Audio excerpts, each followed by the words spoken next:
Tipong paalala ng pulisya sa mga nagmamayari ng baril maging responsable sa paggamit at pagtatago ng inyong armas. Dahil sa San Quintin, Pangasinan, inoobserban sa ospital ang isang bata matapos aksidenteng mabaril ng kanyang kalaro. Patuloy po investigasyon ng pulisya sa nangyaring insidente. May report si CJ Torida ng GMA Dagupan.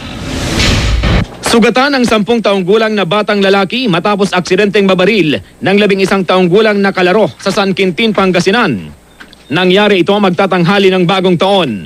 Itong suspect, may hawak na baril na nilalaro nila. Parang aksidente lang yung nangyari. Dahil ang alam siguro nila, laro-laro lang. Pumutok ang baril at tinamaan ang biktima sa bahagi ng dibdib. Hindi pa matukoy ng pulisya kung ano ang ginamit na baril at kung saan ito nakuha. Walang na-recover na basyo o kaya slag. So maaaring may gumalaw dun sa crime scene. Baka madamay sa kaso yung gumawa nun, yung naglinis dun sa crime scene. Aksidente daw po. Gastusin lang nila yung kwan dito. Tapos bala na kami magkwan doon, usap-usap pagkwan.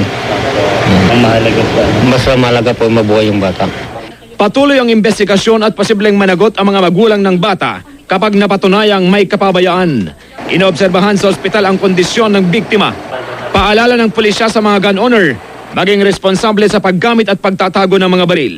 Ang DSWD ang mangangalaga muna sa batang nakabaril at maging sasaksi sa nangyari.